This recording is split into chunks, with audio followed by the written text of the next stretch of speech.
অবশ্যই এটা অবশ্যই যখন ওদের স্কোয়াডটা দেখেছে এটা পার্সোনালি আমার কাছে খুব ভালো লেগেছে।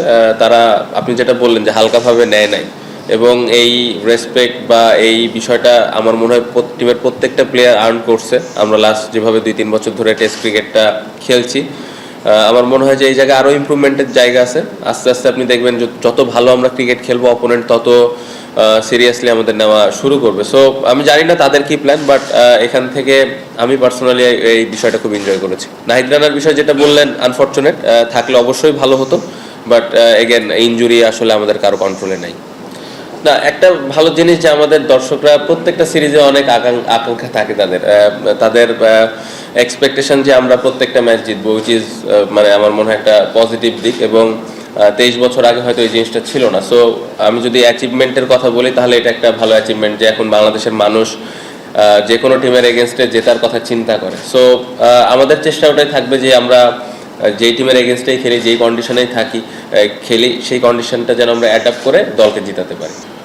সৌম্যর ইনক্লুশনটা আমার মনে হয় যে বাউন্সি ট্র্যাকে ভালো খেলে থাকে, পেস বোলিং ভালো হ্যান্ডেল করে এবং এক্সপেরিয়েন্সড, টেস্ট এর আগেও খেলেছে এবং অ্যাওয়ে যেই টেস্টগুলো আমাদের হয়েছে অতীতে সেখানে ভালো পারফরমেন্স করেছে। এবং পাশাপাশি যদি 11 জনে খেলার সুযোগ হয়, বোলিংয়েরও একটা সুযোগ তৈরি হতে পারে।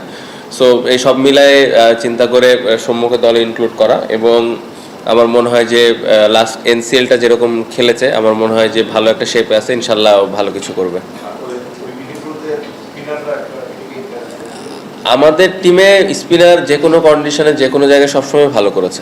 তাইজুল ভাই, মিরাজ, নাইমের খেলার অপরচুনিটি হয় না, বাট যে স্পিনারগুলো আছে যে কোনো কন্ডিশনে সবসময় ভালো বল করে থাকে। এবং আমি বিশ্বাস করি যে অস্ট্রেলিয়াতে যে কন্ডিশনে খেলা হবে তারা খুব ভালোভাবে দলকে সার্ভিস দিতে পারবে।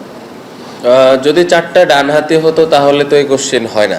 সো 4টা বাম হাতি হলে এই কোশ্চেনটা হয়, বাট আমার কাছে মনে হয় না খুব বেশি একটা প্রবলেম হবে, কারণ সুইমিং উইকেটে খেলা হয়। যদি এমন হয়তো যে না আমরা স্পিন ট্র্যাকে খেলতেছি বা এখানে বোলারদের অনেক বেশি হেল্প আছে, সেক্ষেত্রে অনেক সময় আমরা বাম হাতে ডান হাতে কম্বিনেশন করার চিন্তা করি। বাট এখন বর্তমান সময়ে যেভাবে ক্রিকেটটা আগাচ্ছে আমাদের আসলে খুব বেশি এগুলো নিয়ে চিন্তা করার অপশন নেই, এবং যে 4টা লেফট হ্যান্ডেড ব্যাটসম্যান আছে তারা ক্যাপাবল যে ভালো করার জন্য। সো আমার মনে হয় না যে এটা নিয়ে খুব বেশি চিন্তার কোনো কারণ আছে যদি আমরা আমাদের বেস্ট খেলাটা খেলতে পারি। ইনজুরিতে আক্রান্ত দল কথাটা শুনতে ভালো লাগতেছে না।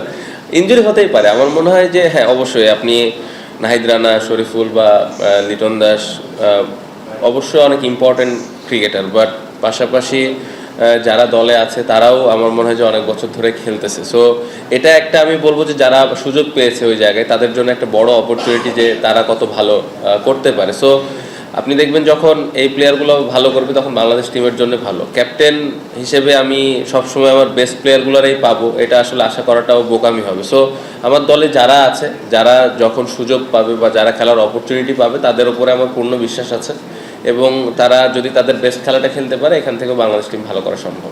না, তামিম ভাইয়ের সাথে আমার কথা হয়েছে, ওটা বিষয়টা ক্লিয়ার ছিলাম। এবং লিটনকে কংগ্রেচুলেশন, এবং আমার মনে হয় যে সে টি-20 পুরা টিমটাকে যেভাবে লাস্ট কয়েক বছরে একটা ভালো জায়গায় নিয়ে আসছে, ওয়ানডে টিমটাকেও আমার মনে হয় যে ভালো একটা জায়গায় নিয়ে যাবে। এবং ক্যাপ্টেন্সির এই পুরো বিষয়টা আমার মনে হয় যে কয়টা ক্যাপ্টেন থাকলে ভালো হতো, কি হলে ভালো হতো, এটা ক্রিকেট বোর্ড এবং যারা ম্যানেজমেন্টে আছে তারা টিমের জন্য যেটা ভালো হবে সেই ডিসিশনটাই তারা নিয়েছে, এবং আমি বিশ্বাস করি যে তারা খুব হেলদি একটা ডিসকাশনের মাধ্যমে এই ডিসিশনটা নিয়েছে।